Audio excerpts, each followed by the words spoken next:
Look at what I've got here. I've got puppies.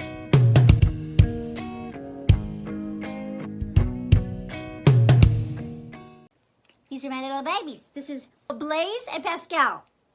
Blaze and Pascal. And they are, oh my goodness, they're 6 weeks old. And Blazy here is way bigger than Pascal. And he has been since birth. Yes, so they're not quite a fair fight. Okay. Hello, I'm seeing some people. Good. Yay, you guys. Okay, so this is all about true stories with narcissistic characters. And these are really well-written books. So these are like, because I have been working on a memoir, I have actually been working on the memoir for a couple of years now. I stopped working on it when my son died, but I'm going to pick it back up and finish it. But to write a memoir, you have to become a real big reader of memoirs. And especially when you're writing about a topic that is as heavy as this, you know, this is a heavy topic, and it can be really tricky to do. It takes a lot of skill to do it to where anyone wants to read it, you know. And so, you know, to watch how people do that is really, you know, it really helps a lot to watch how other people do it. Typically, you'll see that there are a lot more memoirs about times that are sort of cut out of regular life. Like, it may be childhood, like before they ever even became a writer. So that's where a lot of stories come from, like, for instance, The Glass Castle. The Glass Castle is a really well-known book. The Glass Castle is about her childhood, and it became also a movie that came out last year, I think. But Jeanette Walls, she was a journalist, and but her story basically is about her parents who were, you know, they lived just in absolute poverty.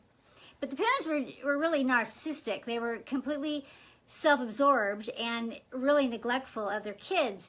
They were also a little bit insane and also alcoholic. You know, the dad was a raging alcoholic.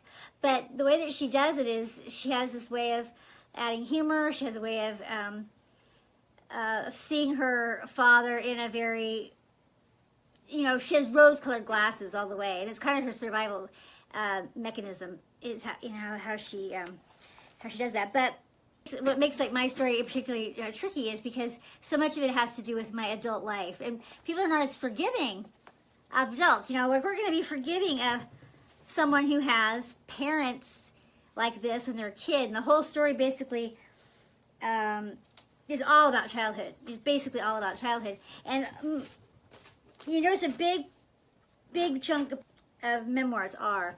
And also I used to think that the people that wrote memoirs were the people that had the most interesting lives. Or that the most interesting lives would be the ones that end up in books. But that's not necessarily the case. The ones that end up in books are the ones that are the lives that happen to writers. And writers, by and large, don't have super fascinating lives because they're inside writing all the time. so that's why I think a lot of times that the stories end up coming from either like before they started writing, or while they're away on a trip, or during a period of an addiction or an illness, or something like that. I'm paying a little bit of attention to these puppies because I had to kick all the other dogs out, but they're so different in size that I have to really kind of look over the little one that he doesn't get completely beat up by his big brother. Right? Little Pascal? Right, little Pascal? So these are Maltese puppies, in case you were wondering. Maltese puppies, pretty cute. Pretty cute. They're pretty cute. These guys were a little bit of an accident. We didn't mean to have these guys, but that's okay. It's okay. It was fine. Our little Gigi went into heat while we were on a trip, and, well, we weren't really expecting it. Hello. Welcome, everybody. Thank you for coming. So this is This is Pascal. Somebody's asking about seeing the puppies on the camera. So if you can see that. This is Pascal.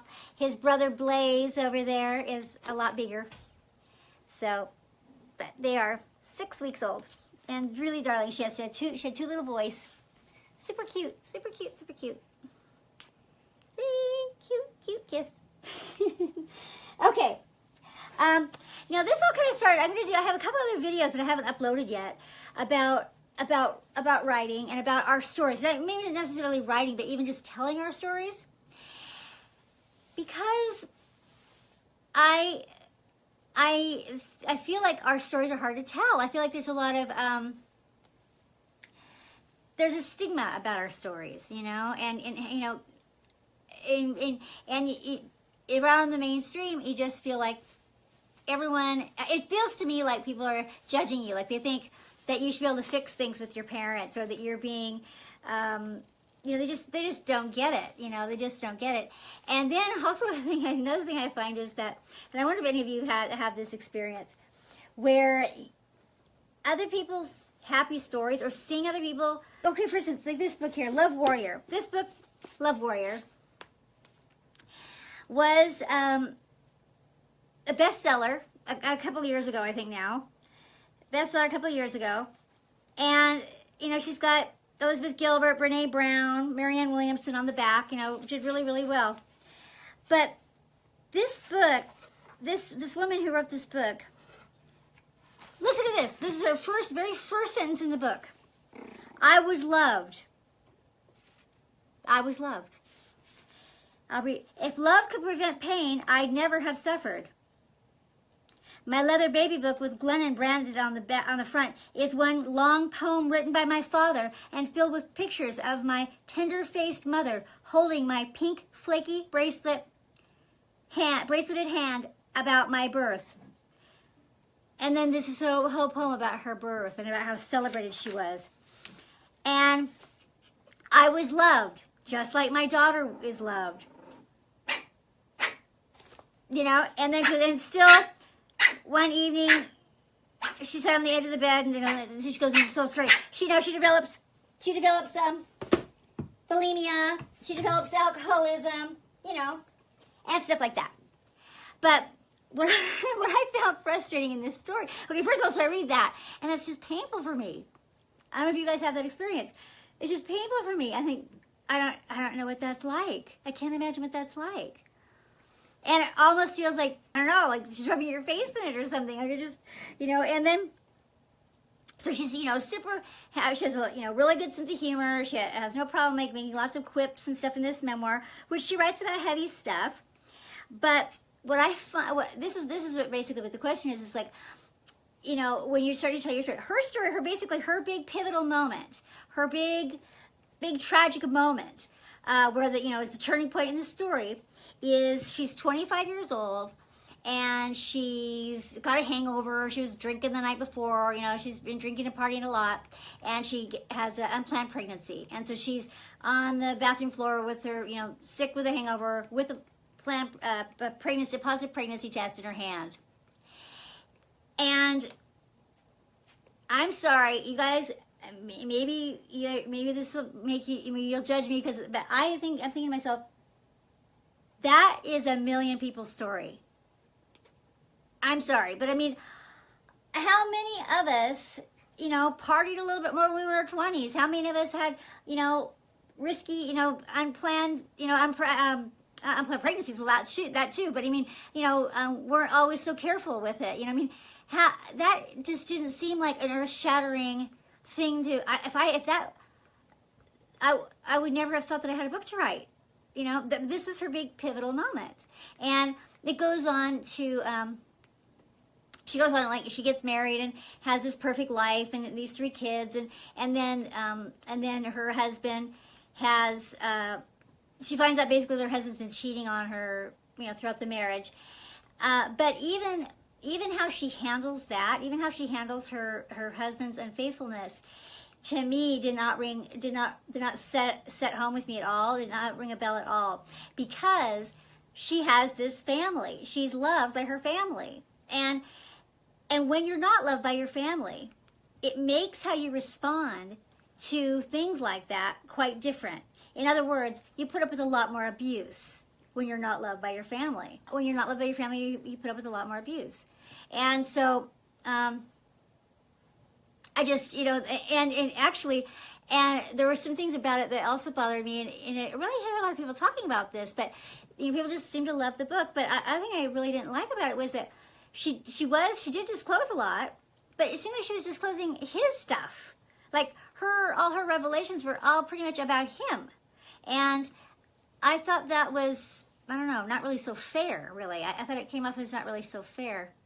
And I didn't hear a lot of people talking about that. And Oprah loved it. She got on Oprah's book list. She was on Oprah's show. And this is basically the other video that I did that I haven't uploaded yet was about, could we get on Oprah's, could we tell Oprah our stories? Would Oprah be interested in our stories? And you wonder that, So anyways, let me go on with this list a little bit more and talk to you about some really good books with narcissistic characters. Here's a really good one. This guy here, Augusten Burroughs, The Wolf at the Table. The Wolf at the Table. Now, if anyone knows anything about Augusten Burroughs, his most famous work is Running with Scissors. In that, he's talking about his mother, and he barely touches on the father. Well, this one is all about the father, who sounds like a purely terrifying guy, a total sociopath. And I believe that he was played by Alec Baldwin, actually, in Running with Scissors. He has a fairly small part, because that story is, and Annette Bening plays his mother. And it's a really incredible story, and to know that it's all true is quite crazy. And I believe, I could be wrong about this, but I do believe that Augusten Burroughs is a self-taught writer who didn't really go to college or anything, and that he wrote, I think it was Running with Scissors got published, and then his publisher wanted to see what else he had. He didn't have any other manuscripts, so he let her look through his journals, and he had journals that were just about publishable as they were, which, if anyone that watches my channel is a writer, knows how utterly remarkable that is. That he would have something publishable in his journals. That's pretty incredible. So yeah, he's pretty edgy. He has some writing that is a little bit hard for me to read. He has some like short stories and stuff that I read that were really hard for me to read. But yeah, he's really, you talk about if you're feeling really bad about your parents, think of Augusten Burroughs, because I think he's got some really incredible parents. And there's one scene in particular, so I'm going to find it, it's towards the end of this, where I think he moves out when he's like 17, gets his own place, he's just starving to death, and he asks his dad, he gets a hold of his dad to bring him some food, and his dad brings him like, it just sort of rang a bell with me. His dad brings him like a small package of bologna, a small package of orange juice, like barely any food. It was just really awful. And Alec Baldwin, I think, was a really great choice to play his dad. Of course, I'd seen the movie first, so I couldn't get Alec Baldwin out of my mind when I read this book. But when Augusten Burroughs was small, his father was a shadowy presence in his life, a form on the stairs, a cough from the basement, a silent figure smoking a cigarette in the dark. As Augusten grew older, something sinister within his father began to unfurl, something dark and secretive that could not be named. Betrayal after shocking betrayal ensued, and Augusten's childhood was over. The kind of father he wanted didn't exist. This father was distant, aloof, and uninterested. And then the games began. With A Wolf at the Table, Augusten Burroughs makes a quantum leap into an untapped emotional terrain. The radical pendulum swing between love and hate, the unspeakably terrifying relationship between father and son. Told with scorching honesty and penetrating insight, it is a story for anyone who has ever longed for unconditional love from a parent. Though harrowing and brutal, A Wolf at the Table will ultimately leave you buoyed with profound joy of simply being alive. It's a memoir of stunning psychological cruelty and the redemptive power of hope. Wow, huh? That's pretty great. Okay, so and I would say so. That's true. Across time, some of them are really old. Some of them are you know, see, I think, yeah, some of them are really old. So I think they're all written in, I don't think any of them wrote like older than, say, 1990, I don't think. But maybe, no, maybe actually, maybe they are. Let's see, I don't know. Now, they're 89. It's 89. Okay, so, okay, here we go. Duke of Deception. Duke of Deception by Jeffrey Wolf. Now, look at this. He has a brother, the two brothers, Jeffrey and Tobias Wolf. They were not raised together. The parents split up and one each took one boy. They both became best-selling writers. Separately became best-selling writers. And they both had crazy childhoods. So Duke Wolf, which we call him Duke of Deception, Memoirs of My Father, the Duke of Deception, and Puppy. Okay, so he is a little bit endearing. I mean, a little bit more endearing than maybe some of the others because he has some joie de vivre. He has some. You can kind of get caught up in his fantasies, but what he really does, he's really brilliant, and you just kind of keep getting the thought, like, what if you just really put some of that energy into just really doing some of the things? Because he's able to pull off. He lies his way through everything. He basically says he went to this top-notch boarding school as a kid. He lies his way into, through college degrees that he never earned. He gets his way into jobs and pulls them off. And, eventually he gets caught and he has to keep scrambling around. But it's really amazing what he's able to pull off. And you kind of think, what if he just applied himself to doing it for real? He probably would have done it just fine. But, obviously not cut out for being a parent. This guy is just totally not cut out for being a parent at all. It says about it, an enormously moving story of familial love and hate coming of age. No man can finish this book without resolving to take stock of his relationship with his own father. The claim on the reader is very large indeed. Hey, puppies! Live video. They say do live video. Everyone loves it. So, hey, puppies, quit barking.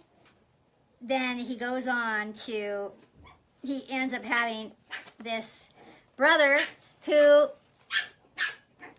writes This Boy's Life. Puppies, come on.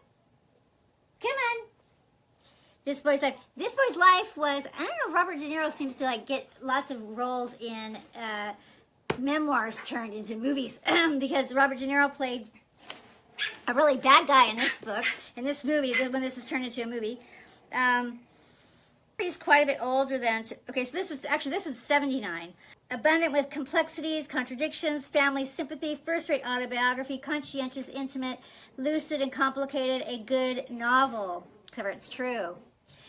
Duke Wolf was a flawless specimen of the American clubman, a product of Yale and the OSS, a one-time fighter pilot turned aviation engineer. Duke Wolf was a failure who flunked out of the series of undistinguished schools, was passed up for military service, and supported himself with desperately improvised scams, exploiting employers, wives, and finally his own son. And sadly, he dies penniless and alone. But... he is a sympathetic character. There's something about him that is a sympathetic character, and I don't know, but definitely is such a worth a read. And then Tobias Wolff is his younger brother, and Tobias Wolff wrote the crazy stories that happened to him and his mother when they took off.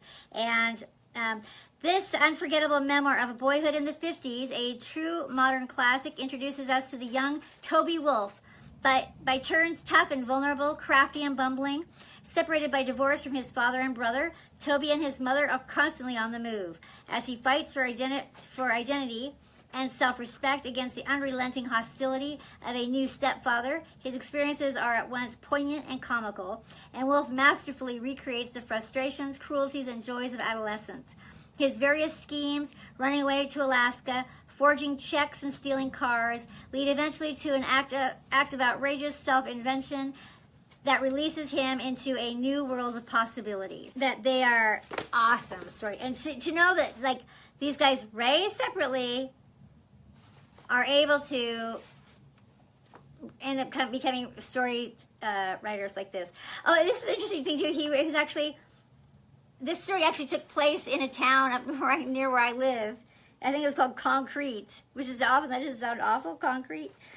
I believe that's where where a lot of this horrible stuff takes place. And this one, Robert De Niro played in the movie of this one too. Another bullshit night in Sex City. This became a movie called Finding Flynn. And Finding Flynn, oh, who's the actor's name? The actor who played the main character. Basically, this story is a true story, and this is a different style. It's kind of a unique style. It's written in little pieces, little snippets that are each complete in and of themselves. So it's not like a sustained narrative throughout the whole thing. So it's little pieces. So it makes it easy to stop. You can, if you need to stop, and you don't have to hold your attention on anything for sustained narrative exactly.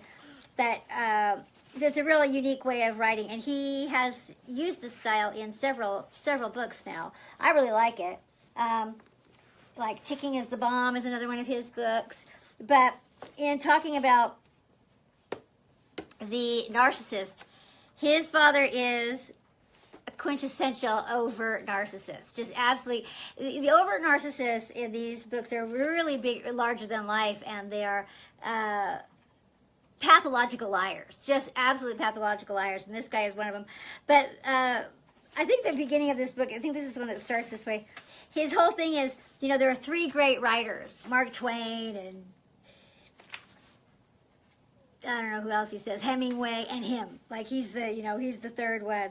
And what's interesting is, so his father's like larger than life, has these crazy things. His mother ends up, she is with him just a really short time. They have 2 kids. He basically runs out on the family and leaves her with two little boys. She was raised in with a family that had a lot of money, but she's kind of disowned. She definitely seems to have been a black sheep of her family. And I'm naming about dog psychology. But my father dog here is the sweetest dog in the world, and he just is constantly licking the puppies and then growling at them. I don't understand it. He growls at them. It's like he wants to approach them, but he doesn't want to be approached. That's what basically it seems like. So he's like, let me come to you, don't come to me. It's really funny. But anyhow, Nick Flynn, great writer. Usually what he does is he takes a couple of topics and weaves them together and kind of braids them together. And so in this one, he is talking about the meeting of his father, and he's weaving that together with his own substance abuse, or he's dealing with his, coming to terms with his addiction. And so his mother, basically his mother raises the 2 boys by herself, and they're always kind of broke and stuff. And then she kills herself when he, like the first year that he goes to college, she kills herself. And so there's some about that too. But he's working in a homeless shelter when his father comes in, and he meets his father. And his father is an alcoholic, and he is, going and he goes, he's getting crazy. I don't know if it's just that alcoholism that makes him crazy or what, or old age. Because this is the thing of these narcissists. They live forever. They live to be, of course, this guy lived to be really old. Even though he was sleeping on the streets, he was, had a really rough life, but he lived to be really, really old. And his son took care of him. He did, even though he was, didn't owe him that's for sure. So it says, Nick Flynn met his father when he was working as a caseworker in a homeless shelter in Boston. As a teenager, he received letters from his stranger father, a self-proclaimed poet and con man, doing time in federal prison for his bank robbery.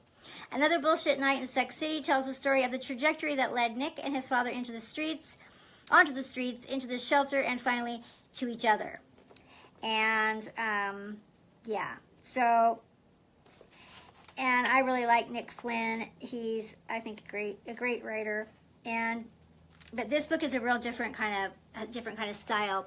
So another one of the narcissistic father, and what's really great is when you get people that can write about these topics and sort of find a way of adding some kind of levity so that other people want to read it. That's really tricky, really, really tricky, especially when these stories are not childhood, especially when it's your own flawed adult self in the story. Very hard to get people on your side, when you're telling stories about, when it goes against things that people, people typically don't want to hear about mothers and fathers who don't love their kids. That goes against what we want to believe about things. And so you're already up against that when you're going to write a story like that to begin with. And then if you're going to come out to be a sympathetic adult figure who makes mistakes and has flaws and, does things where they end up, going to jail and things like that, like it's true in my story, it's really, a really, really tricky thing to get people on your side. And so I have to read a lot of stories to see how they do it. Okay, I started off on this book and I dropped off. I didn't finish it. Falling Leaves by Adeline Yen Ma. Okay, this is a book. Another one. If you are feeling really bad about your family, here's another book that you can go, okay, well, at least I have Adeline Yen Ma's family, because, wow, were these guys abusive. It's a Chinese family, and she is the fourth child, and her mother apparently, she was at home, her mother basically dies 2 weeks after giving birth to her. She gets some kind of septicemia or something, and it sounds like the father was narcissistic for sure, and he neglectful, and you know how they are about illnesses. He neglected her, and he didn't get her medical care, even though they have tons of that. They're a wealthy family, but didn't get her the medical care that she needed, and she died. And so, especially in Chinese culture, this made her the black sheep. That means it really makes you bad news if your mother dies after having, in birth. So she was just the black sheep of the family. And then the father marries this Eurasian woman who, and they have 2 more children, a son and a daughter. The son becomes the complete golden child. He just is it's outrageous, the favoritism. Falling Leaves return to their roots. Okay. So begins the extraordinary memoir of courageous woman's triumph over despair in a lifelong search for acceptance, love, and understanding, unfolding against a turbulent backdrop of social, political, and cultural upheaval. Falling Leaves is at once a work of heartfelt intimacy and a rare portrait of 20th century China. So, this is Adeline's mother died giving birth to her. As a result, she was deemed bad luck and considered inferior and insignificant by the other siblings, who bullied her relentlessly. When her father took a beautiful Eurasian as his new wife, at a time when everything Western was coveted as superior to Chinese, Adeline found herself at the mercy of a cold and cruelly manipulative stepmother. And oh my gosh, was she ever. Niang treated all of the stepchildren as second-class citizens. The full power of her wrath was unleashed on Adeline. Her only refuge was in the arms of a beloved aunt who lavished affection and encouragement on the child. Despite her unhappiness, Adeline excelled at school and became a top student. Now here's the thing. She became a best-selling author, but she's also a doctor. She's an MD. She's a physician. As the Red Army approached in 1949, the family moved to Hong Kong. Adeline was shuttled off to boarding school in virtual isolation, forbidden visitors, mail, and all contact with her family. Burying herself in books, she dreamed of freedom and a new life. And there were some of the saddest things. She was at this school where little signs of love, little signs that your family cared about you, or things like at breakfast you could get a fresh egg. She never got one. There was just this coveted thing. It was just so totally heartbreaking. And listen to this. Amy Tan writes to the back. I read for 2 nights, sleepless, my heart pierced by Adeline Yen Ma's account of her terrible childhood. Falling Leaves is a potent psychological drama pitting a stubborn little girl against the most merciless of adversaries and rivals, her own family. I am still haunted by Ma's memoir. How can any child endure cruelty of this magnitude? Why is our need to belong to a family, any family, as vital as air? And that's Amy Tan, who is the author of the Joy Luck Club. So definitely a good read. This one is particularly, I mean, a lot of people probably wouldn't like it because it's pretty heavy and doesn't have a lot of bouncing back. It's sort of, you know, it's pretty heavy, but really good, and certainly truthful, and we know that. I could do talks about just memoirs in general till the cows come home, but I'm trying to do one with narcissistic characters. Oh, here's one. Narcissistic characters. This is them. This is a story about Alexander Lieberman and Tatiana Duplessis were gifted Russian immigrants who fled occupied Paris in 1940 to become the first and grandest power couple of New York's fashion world. They hobnobbed with Marlene Dietrich, Nabokov. Nabokov is also another writer. They told American women how to look, where to travel, what to read. They loved each other fiercely and neurotically and treated everyone else with ruthless opportunism. As told by their daughter Francine, Alexander and Tatiana's story is fascinating, often heart-rending, filled with romance, pathos, and captures the chaos and glamour of post-war New York. Tatiana became an icon of New York fashion, and the hats she designed for Saks Fifth Avenue were what stylish women were wearing everywhere. Alexander Lieberman, who devotedly raised Francine as his own child from the time she was 9, eventually came to preside over the entire Condé Nast empire. Now, did you know Condé Nast is a person? That was a person's name, Condé Nast. It's the name of a magazine. I did not know it was the name of a person. The glamorous life they shared was both creative and destructive, was marked by exceptional bond forged out of their highly charged love and raging self-centeredness. Their obsessive adulation of success and elegance was elevated to a kind of worship, and the high drama that characterized their lives followed them to their deaths. Tatiana increasingly consumed with nostalgia for a long-lost Russia, spent her last years addicted to painkillers. Shortly after her death, Alexander, then age 80, shocked all who knew him by marrying her nurse. Of course. Somewhere in here it even actually said the word. Oh, here it is, right here. It said, they determinedly rose to the top of a high society, holding court to who's who list of the mid-century intellectuals, entertainers, flamboyant and outrageous, bold and brilliant. They were irresistible to friends like Marlene Dietrich, Salvador Dali, and the publishing tycoon Condé Nast. But to those who knew them well, they were also highly neurotic, narcissistic, and glacially self-promoting. Now, here's somebody who doesn't know that they're talking about, because you can't really be neurotic and narcissistic at the same time. Not really so much. But I think what they're probably trying to say, they're probably thinking that narcissism means self-centered. They're probably thinking that is the synonym for self-centered.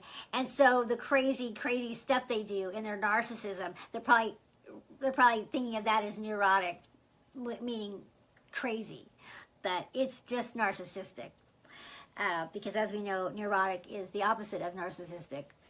But anyhow, okie dokie. So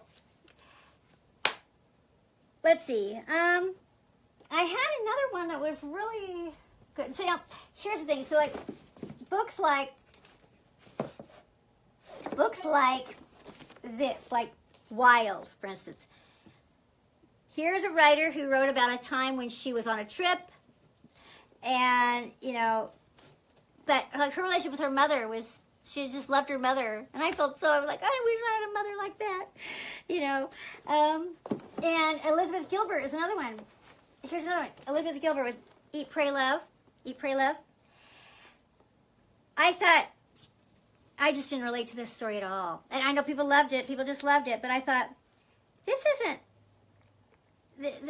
I think, give me these problems. I take these problems any day. You know, she's got like, her parents love her. She's got plenty of money to go traveling around the world for a year. I'm like, that's not problems. You know, and the funny thing is the exact same time frame.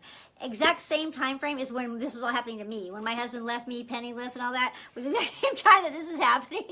And I was just like, it was just like, took it out right out of me. It was like so hard to relate. I could not relate. I was like, I wish I could just take a trip and go traveling around the world. You know, she had a career. She left her husband for being annoying. You know, basically, he was annoying. She left him for that. And, you know, but it was like, it was this big heart-rending thing. And she was, you know, I didn't get it. I just didn't get it. It's like, this one doesn't have any problems. Give me her problems. Okay, this is, I was showing you Pascal earlier. This is Blaze. This is Blaze. Yes, this is Blazy. He's big. He's a big burly. They were just these two boys born, and they were just like, he was like twice as big as his brother. Twice as big as his brother, and the gap has narrowed some, but he's still a lot bigger than his brother. Two of this one, because I know that there's more. But that's a good start. That should be a good start on some good books to read if you are either a writer or you just want to feel like you could read something that you can relate to, where you're not going to open up a book and read a story about all this loving parents and stuff that make you feel really bad. Because it makes me feel terrible. I don't know why. I mean, I'm just not very. Oh no, I have to do one more. I can't forget this one. Actually, two more. The Kiss. I can't forget The Kiss. The Kiss by Catherine Harrison. Okay, this one is a very controversial book. It's a short book. It's beautifully written. She's one of my favorite writers. Very spare, very disciplined writer. Really, really great writer. And this book is short. You know, it's not long at all. Tobias Wolff is actually on the back. Tobias Wolff says, "I'm in awe. No other word will do. Of the courage it took to write this book and the art, especially the art, because only a writer of extraordinary gifts could bring so much light to bear on so dark a matter, redeeming it with the steadiness of her gaze and the uncanny, heartbreaking exactitude of her language. I will never forget this book." Wow. So this book is about a woman who was born to, her mother was 17, huge narcissist. Her mother was just a complete overt narcissist. She was raised, her 17-year-old mother was born to, she was the only child of a mother who was like 42 when she was born. So there was like this, you know, strange, so her grandmother was, basically her grandparents raised her. They were all in the house together till she was 6 years old. Then her mother moved out, and she never lived with her mother again. When she was 20, her father showed up. She'd only ever seen him one other time. And so her father showed up in her life when she was 20. And the whole story, I believe the whole story is it only takes place in one year. I think the whole thing is only 1 year. He basically seduces her. And what's really sad about it is people were very, very judgmental about the book, because here again, she was an adult. She wasn't a child. She was 20 when this happened. And so people were very, you know, they were unforgiving about how this would happen. But I think that this, you know, that's people who don't know what it's like to not have received any of the love and attention you need from your parents. And so, first of all, she didn't know him. She didn't know him. You know, he was like a stranger to her, for one thing. And it wasn't what she wanted. She wanted to have him show up and want to be her father, but when this was the only thing that he wanted, she wanted something, you know? She wanted something, and it heartbroke her. It was heartbreaking for her that that's what he wanted, you know? But, and so it's just a tortured story of the year. And she's also very, very tasteful. She doesn't give any graphic details, nothing like that at all. It's very, you know, just only really hints at what happens. So it's, you know, really, really, you know, there's nothing disgusting about it or anything like that, except for the whole idea that it happened. And you just feel so sorry for her.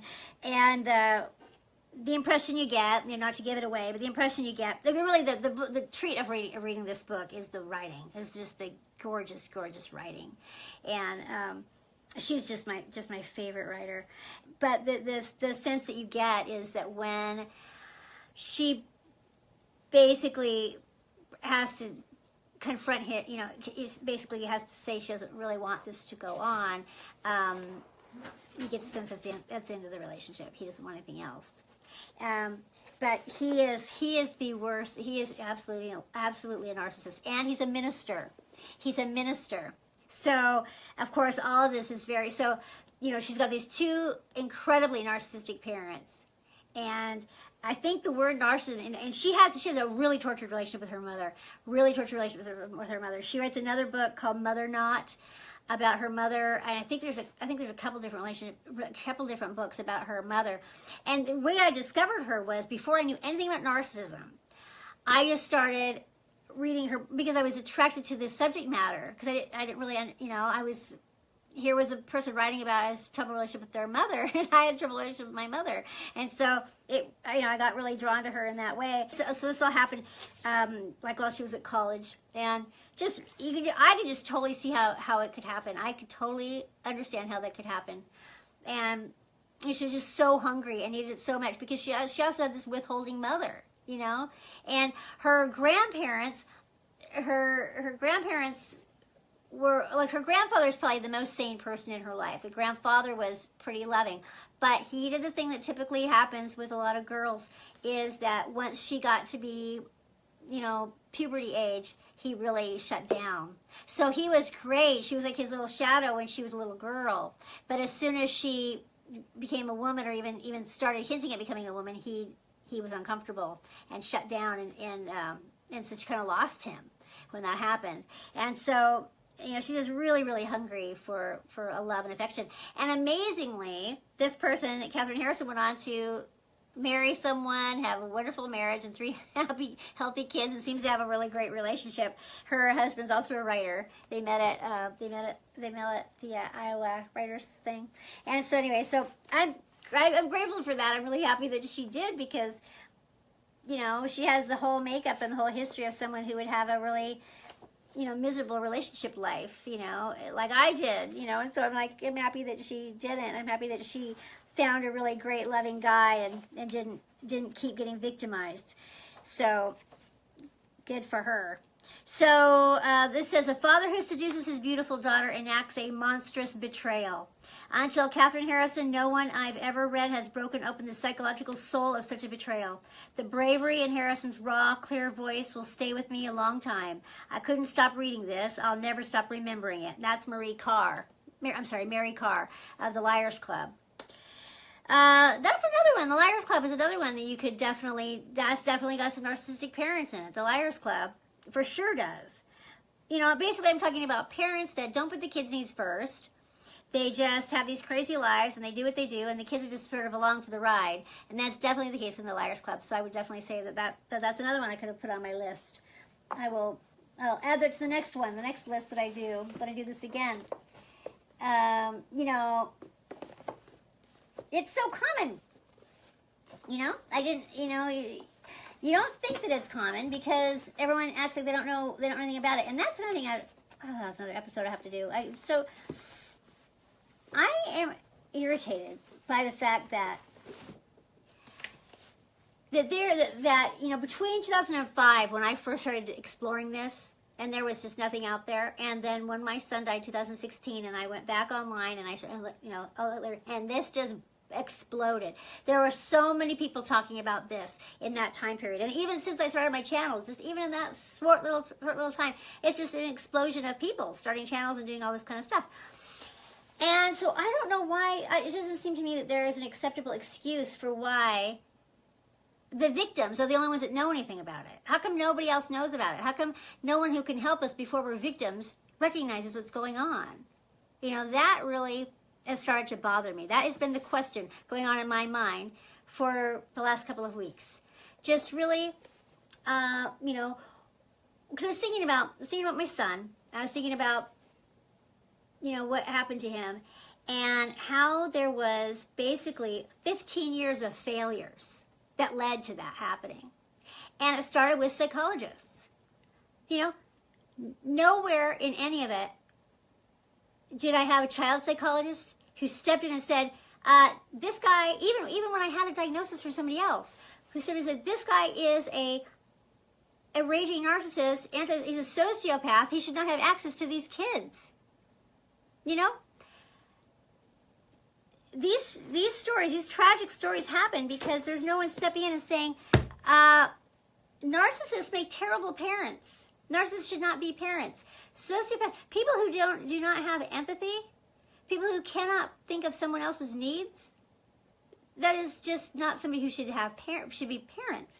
And why a family court doesn't know that, you know? So I'm thinking, like, you know how they react in family courts where I live anyway. If someone accuses you of alcoholism or drug addiction, they are swift and fast in how they just, you know, we gotta take care of the kids, and you can prove you're not an alcoholic later, but we're gonna take care of the kids first. That's the top priority, right? And so you're up against the ropes. The whole thing is, you know, that sort of fixes the thing for the duration. It really does. And it's not an inappropriate response, I don't believe. But I do believe if they can have that response, that this would be the place where it should occur. If someone accuses someone of having a personality disorder with any kind of traceable history, that's a response that they should have. They should have a response that says, okay, because that is an all the time problem. That is an all the time problem, and it just is no good for kids. There's no kind of treatment you can do for it. That, you know, you're not sober sometimes. You're not ever sorry and remorseful. I mean, at least if you're an alcoholic, you know, at least you're an alcoholic, you're only drunk sometimes and you're only abusive to the kids sometimes, you know. But if you are a narcissist, it's all the time, and it's really bad. And, you know, and it's just, you know, the reason that it's an epidemic is not a mystery. The reason it's an epidemic is because we need people like the psychologists and the courts and the police to know what they're doing. And how come the only people that know what they're doing are the victims? How come the victims are the only ones that seem to recognize any of this? That is the question swirling around in my head. And so, oh, it's the oh gosh, one more. Oh gosh, there's more. Okay. Why Be Happy When You Could Be Normal by Jeanette Winterson. This is another great book. And this one is really great because she finds a way of really working in some gallows humor. She finds a way of making it subtly funny. And, I mean, not funny, but sometimes funny, a little bit funny. This is another one, really, really abused. So she's an English woman. She's a gay woman, and she is adopted by a absolute religious fanatic woman and a very meek father. And so this woman is insane and super religious, and they're poor.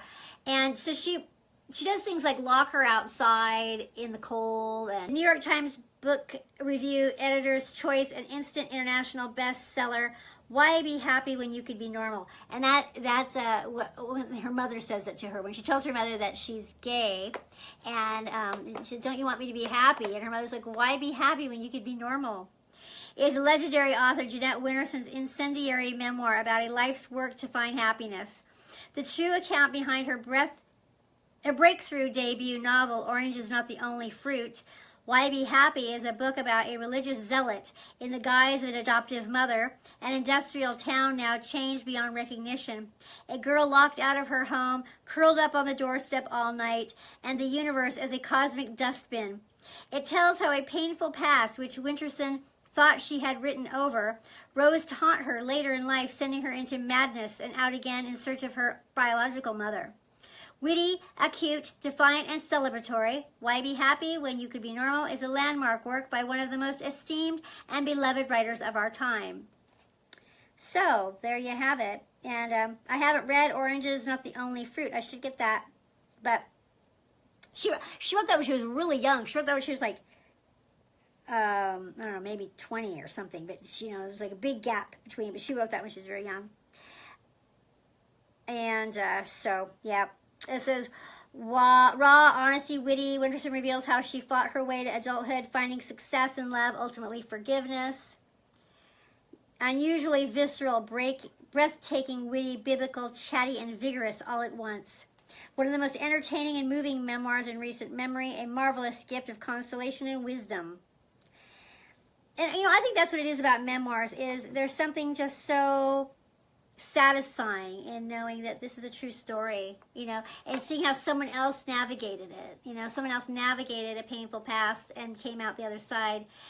And that is a relief. You know, it's a relief to see someone else could do it, and someone else did it, and found a beautiful way of looking at it. And so that's why I think it's so great about memoirs, and you know, why it's such a challenge to write one. And especially when you appreciate them so much, you want to write. I want it to be beautiful. You know, I want to capture the whole thing, and that's quite a, you know. When you come out of something like I did, where you lose everything, and really all you have is this story. You know, really this story is what you came out of it with. It's this precious thing. You don't want to foul it up. And you know, the only thing between, you know, I know that the story that I have to tell is, it should be a bestseller. It should be so the only thing that's going to stop it from being that is my writing, which is intimidating. I mean, if you handed this story, the material, like like Elizabeth Gilbert, she made material out of nothing. I mean, really, I mean, if you gave her my material, she could probably make a masterpiece, you know. So that's what I think. I think, you know, she didn't have much to work with. Neither did, in my opinion, there was not much to work with. And same with Love Warrior. I didn't think there was much meat there at all. But, you know, if you gave a person who could really make a book a bestseller out of nothing, what could they have done with the material that I have? Because and that was actually always my consolation prize during the whole worst of it. I kept thinking, well, it's material. At least it's material. When something bad would happen, I go, well, it's material. I would just think, just put that in the thing. It's material.